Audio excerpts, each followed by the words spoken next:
It's time for the Property Podcast, where every week tens of thousands of property investors, new and experienced, join together to get news, knowledge and laughs at our expense. With me, Rob Bence. And me, Rob Dix.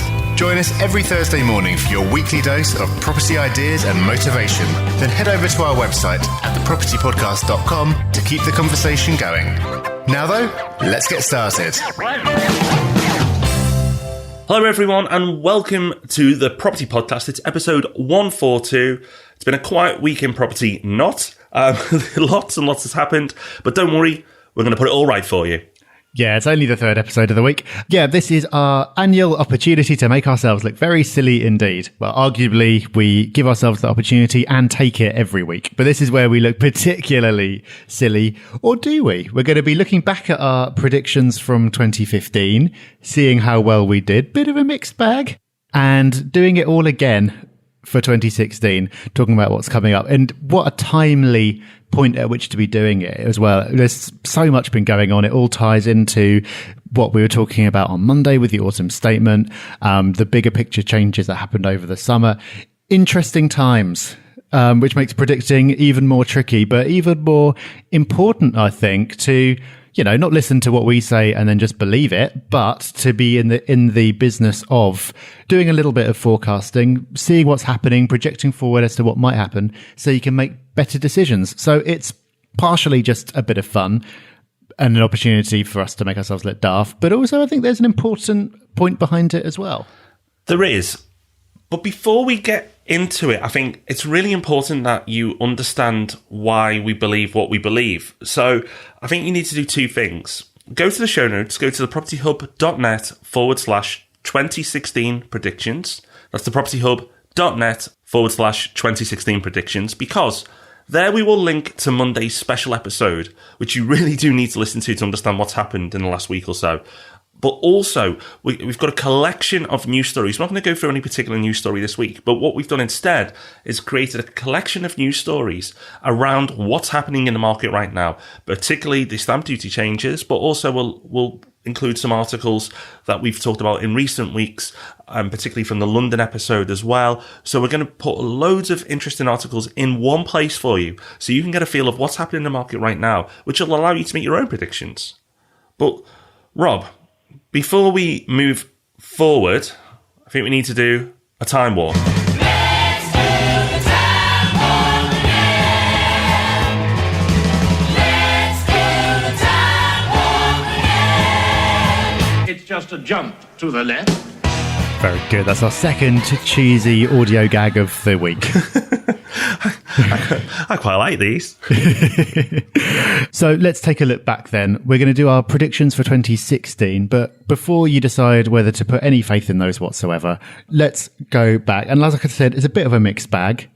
Let's start with a good one. So Rob, let's listen to a clip of you making a prediction about interest rates from last year's episode. Rob, are interest rates going to go up in 2015 and what impact are they going to have?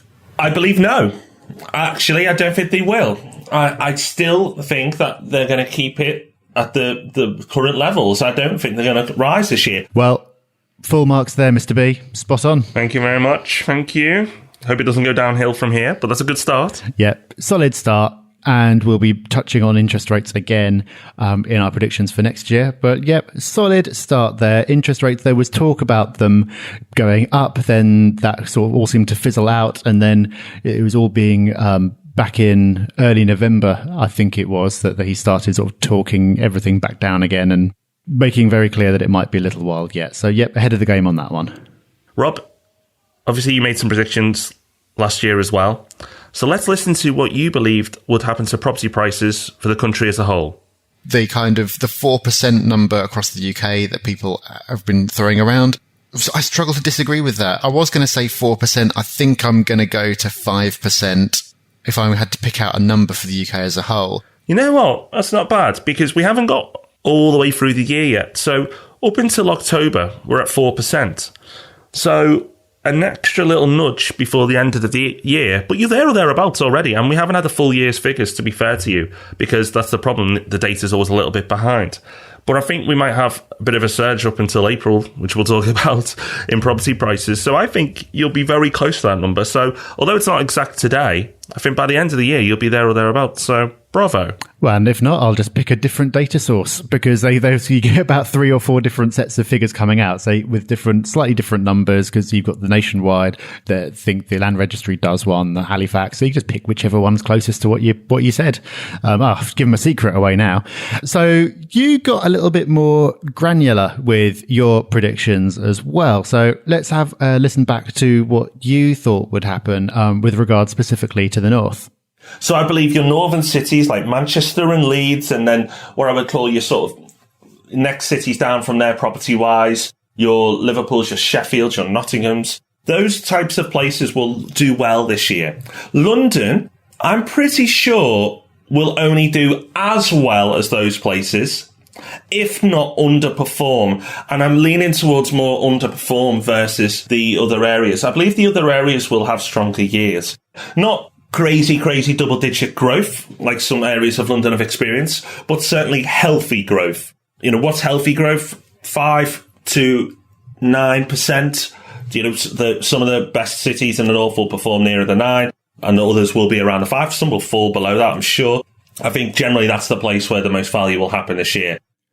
So spot on once again, I would say. Growth of 5 to 9% was what you said. And according to the Home Track Index, and this is over the last 12 months, so it's not calendar year, but that says that Manchester and Leeds are both up 7%. So that is smack in the middle of the range you gave there. Thank you very much. But I also did say London wouldn't perform, but it did perform. But let's listen to what you said about London as well, Rob, before we give me a bashing. My prediction for this year is that growth in London will be flat. Prices are going to be the same in London a year's time as they are now, which is a fairly dramatic slowdown as far as London's concerned, because it's spent years kind of defying the rest of the market and romping ahead. And it seems to me that that's going to happen because London is, as you've said, going to be affected by global events more. There's so much foreign money that could be getting pulled out depending on global events. And also there is the new stamp duty changes, which is going to affect expensive properties far more than anywhere else. There also seems to be a bit of a political will. Is there going to be a mansion tax? Is there going to be something else which hits expensive properties? I don't know, but it's London that's going to be affected far more than everywhere else. So there are all these factors that seem to point to the fact that London has gone far enough and it's going to stay where it is or dip down a little bit. Oh, yeah, thanks for that. Both got that one wrong. Yeah, we both got that wrong. So London's up 12%. We might have been a year early. We'll come to that in a minute. But I can't believe it's gone up that much considering where it was at the start of the year. But, Rob, with the stamp duty changes just happened, reduction in foreign buyers, which we discussed a couple of weeks ago, I think the tail end of this year may start to slow down. It's certainly not going to bring it flat or underperform, but it's certainly not as bad as we made out, which is good because when we're being positive, we seem to be about right, and when we're being negative, we seem to be too negative. So actually, when we're being negative, you can take it as a positive. Yeah, maybe. I don't know. All the factors were there. It wasn't enough to make a difference. However, according to Savills, prime London will fall 2% this year. And where that goes, the rest often follows. So I think the logic was right, but a kind of we both underestimated the London effect, I suppose. So yeah, we will come back to that a lot more, I am sure. The other prediction that we talked about, that we don't have a clip for, was China. And I'll admit to this being a subject that I'm not overly clued up about. You know a lot more about this than I do.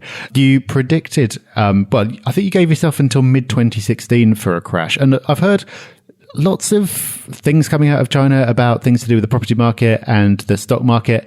And I'm not quite sure what the actual position was. So you can bluff your way around this if you like. Did that crash come? No, it didn't. I can't take full credit for this, but I've got time yet. And, I'm not one for hoping for austerity or crashes. But what you can say with China is that they've had a major wobble. So not maybe a crash, but they've had a major wobble. And we'll see. I think the first half of next year, 2016, will be really interesting. So I still stand by it. I still think we've already had that big wobble that when I made the prediction, China was booming. So it was, it's fairly bold to pick a date out to say it's going to get in trouble. It has got in trouble. That's already happened in a big way. I'm not calling it a crash. I could do to suit my prediction, but I don't think so. I think actually the worst is to come with China, which may not be what everybody wants to hear, but we'll see. But we're about property, Rob. That was just a side note to that at the end. Yeah, okay. So that's the painful bit out of the way, hearing how we got on before. Didn't we sound young, though? But we're going to look forward now and do our predictions for 2016. I think you went first last year, so I guess it's my turn now. It is, Rob. Crack on. Okay, so let's start with London then. I'm going to reiterate my prediction from last year. I'm going to be a little bit more cautious this time and just say London to rise no more than 2%. I think it might actually be less, but I don't want to leave myself open like I did last time. So I think London, no more than 2% rise. Prime London, I think, will fall. It already seems to be happening, and especially with the extra stamp duty that's been piled on top. I can't see that going any other way. What does that mean for prices of the country as a whole? Really hard to say because London and the southeast makes such a sort of has such a large weight on the figures. I don't really want to nail myself to a percentage this year, but I'd say country as a whole, maybe 4% or so. More interesting, I think, is what the general trends are and what this means. Because, the percentage over 1 year doesn't really mean anything, but what's more meaningful is the overall environment and what's coming down the tracks over the next few years. I think we'll probably see some more competitive mortgage products coming onto the market this year, especially for limited companies, because buy-to-let lending has actually been improving quite a lot. Lending volumes are up. That's one of the reasons why Mr. Osborne's trying to cool the market down a bit. If those cooling measures work and there's a dip in buy-to-let lending, these companies still want to lend. Therefore, I think the product will become more competitive. And as more and more investors start moving towards limited companies, I think those products especially will become a lot more attractive. I also don't believe that there's going to be a rise in the base rate in the coming year. Could be completely wrong about that. Mark Carney's still hinting that it's going to happen in 2016. I'm not sure that that's the case. However, there is pressure from the Bank of England to increase buy-to-let mortgage rates anyway. I'm not quite sure what the mechanism is for making that happen. And that's another of those things where it might not happen this year. It might just be for the future. But I can see some measures coming in that will try to make borrowing more expensive. But on the whole, maybe that's a bit of a wash because lenders are going to be giving away a bit of their margins anyway to be more competitive. So I think on the whole, borrowing costs are going to possibly improve, but certainly not get a lot worse. Also falling into the category of maybe not this year, I think that the changes that we've talked about, both the mortgage interest changes from the summer and the stamp duty changes from last week, I think that the effect of that is going to produce some really great buying opportunities in some areas, paired with potentially higher rents as there are fewer properties available to rent. Will that kick in this year? I don't know, but I think it ties into what we were talking about on Monday with looking at what's going on, not just taking things at face value. If you're able to do that, there will always be opportunities there. And I'm sure, I don't know in quite what form, but those opportunities will be there and we'll start to identify those as the year goes on. Okay, Rob, I want to know about your longer term predictions as well. And I've got some as well. And they're worth waiting for because I'm going to predict a boom and I'm going to be nice to London. There's going to be two things I've never done before in the longer term predictions. But let's talk about the here and now. What's going to happen in the next 12 months? For me, London potentially could have a fairly strong Q1 as people rush to get in before the plan rises in stamp duty. But if there are any gains made in Q1 next year, I think they'll be wiped out by the end of the year. And I think London won't see any growth next year, with the possibility of it falling slightly. But I don't actually think a crash, but I do think it could fall slightly. The North, though, and this is just anywhere an hour or so away from London. The North, though, the sort of northern powerhouse, and I include Birmingham in this, and I'm sorry from everyone from Birmingham, but the Midlands and the North, I think they'll hold solid. So they'll still grow, and I think they'll be 4 to 6%. Not quite as strong as this year, because I think this will be the start of the mid-cycle wobble, and the media will call it a crash. So I think the North would have had a better year, but because of uncertainty, I think it'll grow between 4 to 6%, which actually is not a disaster. You know, if I said to you everything you own in the North will grow by 5% and in the middle by next year, you'd probably take it. But I think it could have been stronger, but we're in the mid-cycle wobble. I believe that's starting as we speak, and it'll last for the majority of next year. So that's London to start strongly, but any gains be wiped out by the end of the year. North to be the stronger performer, and mid-cycle wobble to begin, and the media being all over it, calling it a crash and a disaster and everything else in between. So that's this year. Quite deliberate on what I believe, but longer term, Rob, you ready for some sensation? This is something I've never, ever done before, so please bear in mind, we've been podcasting for over 2 years, and I've never said what I'm about to say. But I believe we're in for a boom. And I actually believe the North, in particular, will start to boom from 2017. I think we'll see pretty much double-digit growth from 2017 to 2024 every single year. And I believe property prices, therefore, will be doubling in the next 8-9 years in the North. So if you buy now, I really do believe, I can't unfortunately sign you any guarantees, but I do believe that's where the boom will come. For me, 2016 is fill your boots time, because it's not going to quite kick off straight away. I believe 2017, once everything's settled down and people realise the world hasn't ended, then actually it's going to kick on in a big way. So the communications that I'm giving out to people at the moment is enjoy it. Enjoy these prices, because we're not going to get them for that much longer. So for me, 2016 is a fill your boots year, because I think from 2017 onwards, we're going to see really, really strong growth. London, I think, will have a boom of its own. And I think the country will experience this all over, but particularly in London and the southeast. And so 2 booms here, Rob. The second one is a rental boom. Because if people do start to exit or not carry on creating rental stock in the London property market, certainly not to the degree that has gone before, then we're going to have a huge shortage of rental property. Over 300,000 migrants have come into the UK in the last 12 months, the majority of which are in the southeast, and particularly London. These people are not home buyers normally. They normally rent when they come to the country. And that's fine, because there have been investors to supply the rental properties. But if those investors backtrack and move into different areas or come out altogether for the short term, then we're going to have a rental shortage. So I actually believe the UK as a whole will see stronger rental rises over the coming years, but particularly London and the southeast. And although I've been bashing London now for the last 2 years, and I used to talk highly of London, so it's not like I've said this forever, although it probably feels like it to podcast listeners, I actually think London will be attractive again in a few years. Because if London does stagnate for a year or two, then actually, in real terms, it's falling.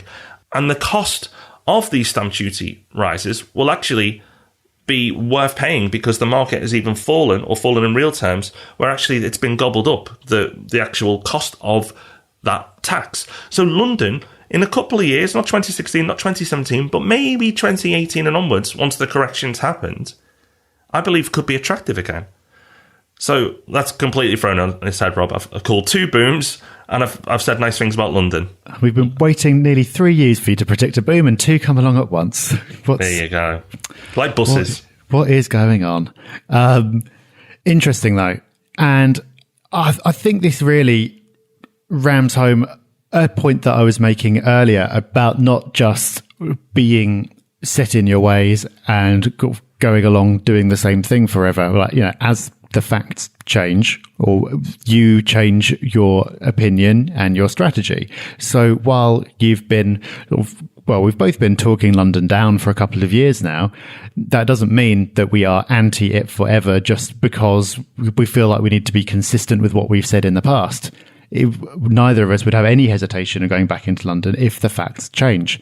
And I think it's also very, very interesting that you're calling a boom at probably the exact time that everyone starts getting a bit funny about property and looking at what's coming out and thinking, oh, well, clearly they've got it in for us. It's not going to happen. It just shows the importance of looking behind what's being said and taking a wider view on things. Unless you're completely wrong, of course. That remains to be seen. That's for this time next year. Yeah, I could be. And, you know, that's the thing about predictions. You never know. But I think when you, particularly you go longer term, and I think it's actually the longer term predictions are easier to make than the shorter term. Because longer term, you know, if it doesn't quite pan out to the exact date, you still can be proven right. So it's probably actually easier predicting the longer term stuff. But we have to remember what this is driven all by. And this is driven by lots of people still wanting to invest, but finding that London is unsustainable. So their money will move, and it will move to where value is.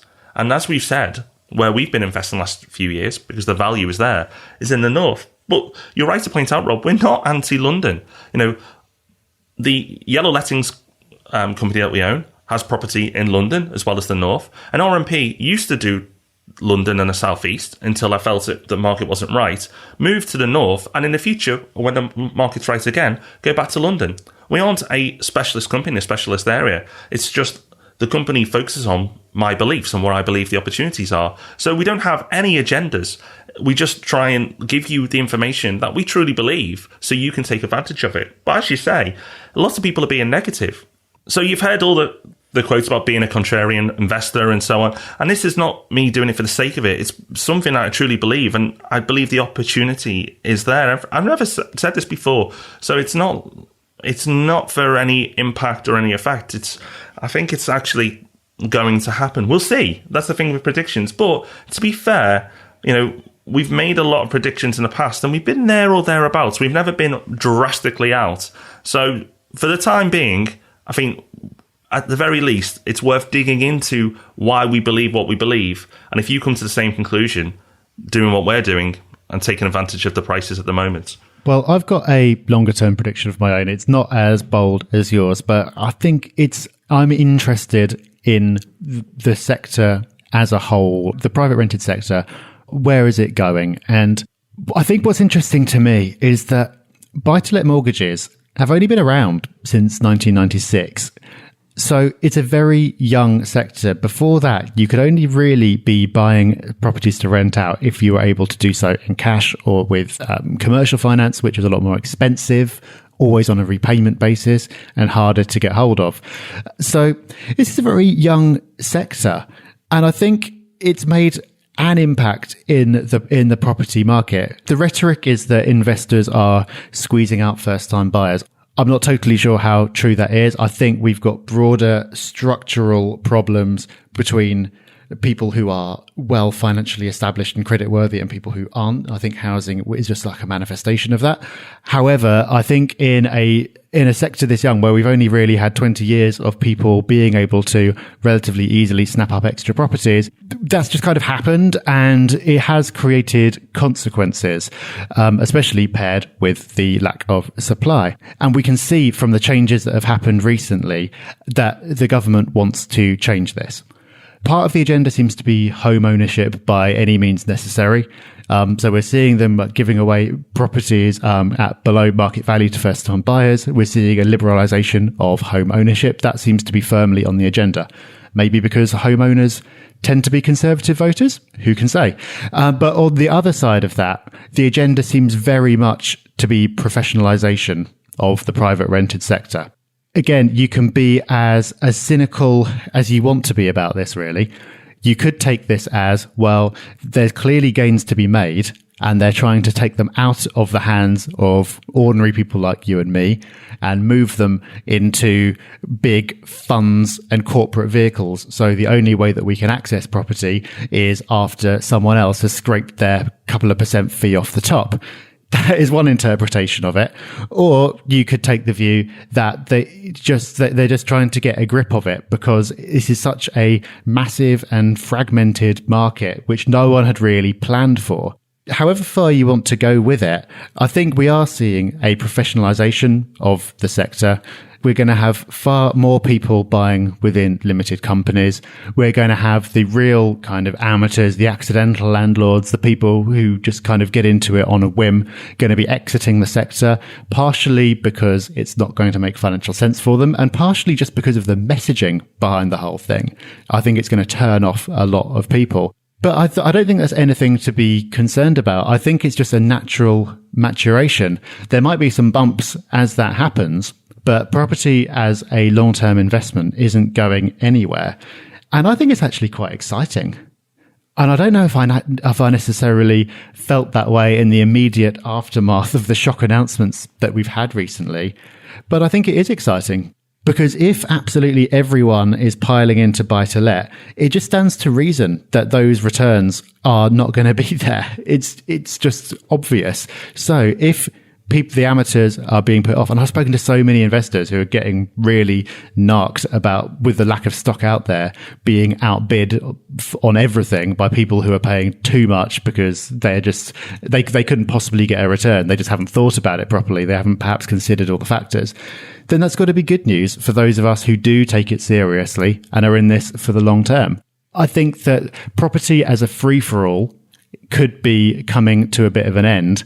But property as an investment for people who are educated and serious and are in it for the long haul isn't going anywhere and could actually improve. So that's not a prediction that you can pin a number on and say if I was right or wrong, but that's what I see as the direction for the future. And I do think it's really exciting. I do. And I think you've summed that up really well, Rob. If you get educated in this and you're in it for the long term, then you'll do well. And that's pretty much what all our podcasts have been about. And hopefully we're helping with the education bit, and hopefully you've bought into seeing this as a long-term investment. But if you pair those two things up, a belief that it's for the long term and it's not a get-rich-quick scheme, and that you do educate yourself and understand what's happening, then not only is this not a bad thing, but as you say, Rob, we can get excited about it. And you must think, God, these two have been drinking, but no, only coffee. It's not long past 7 a.m. when we record this. So understand what's happening and take advantage. That's what the best people do. That's what the people who make the biggest returns and make the most money in property do. So just make yourself one of those people. That sums it up nicely, Rob. I think that's all we need to say on that. So hopefully you've taken real value out of Monday's episode and this episode. Not only the laughs at looking back at what we've done, but also the meaning behind why we believe what's going to happen. That's actually more important. What we say and what we think is going to happen might be interesting, but why we believe it is actually the bigger story, and that's what you should be digging into for yourself. Okay, coming up, we've got our resource of the week, and we tell you what we're covering in next week's topic. But before we do, a round of applause, please, for this week's review. And this week's review is from Troy, and Troy says, it's a refreshing podcast run by people you can relate to every day. Simple to understand and exciting as a newbie starting out from scratch. Thanks, Troy. Really appreciate the review. And of course, it was 5 stars. Yes, thank you very much. Now, as promised, our resource of the week, which ties really nicely into what we've just been talking about. First of all, though, an apology. This resource was submitted by somebody, and I can't for the life of me find the email where they sent it in. So if this was your resource, give yourself a pat on the back, because we can't do it for you. Very sorry about that. But it is the house price trendometer from Rightmove, and it's about house prices and it's about pretty graphs. What more could you want? Basically, you can put in any start and end dates you want, and it'll tell you what's happened to property prices in that time period, broken down by region and broken down by London borough. It's really useful. It's really instructive as well to sort of set the dates and look back since sort of the end of the last boom and kind of see where has really kicked off again and where really hasn't, where there might still be future opportunities for growth and where it seems to be a bit toppy. Really interesting for doing things like that. And even if not, it's always nice to play around with a few sliders and graphs and stuff, isn't it? So that's the Rightmove trendometer. The link will be in the show notes, which this week are at thepropertyhub.net/2016 predictions. The great thing with something like that is you can feel like you're working when you know you're not, but don't feel as guilty. Okay, next week, we're not done with predictions, Rob. We're going to discuss where you should be buying in 2016. So next week's topic is where to buy in 2016. We're going to actually take everything we've discussed and put it into areas. And our particular areas we personally will be investing in next year. So make sure you listen out for that. I'm sure it'll be a great episode. Really looking forward to it. Again, really enjoying the work we're doing. After 140 odd episodes, it's still really enjoyable, and I hope that continues. Yes, indeed. So thank you for listening to this episode. If you've listened to all our episodes this week, then thank you very much. Please go and do something else now, because you're going to start losing the plot. And if you haven't had enough property yet this week, then you'll be wanting to get yourself along to one of the meetups tonight, where you can talk to others about your predictions and everything that's been going on recently. Yeah, we'll be at meetups. I'll be at St Albans this evening. And Rob, you'll be at Richmond. Yes, I will. So looking forward to seeing you there. For now, though, bye-bye. Bye-bye. Thanks for listening to The Property Podcast. Make sure you join our mailing list at thepropertypodcast.com. And remember, we love 5-star reviews. Rob even loves them more than air miles.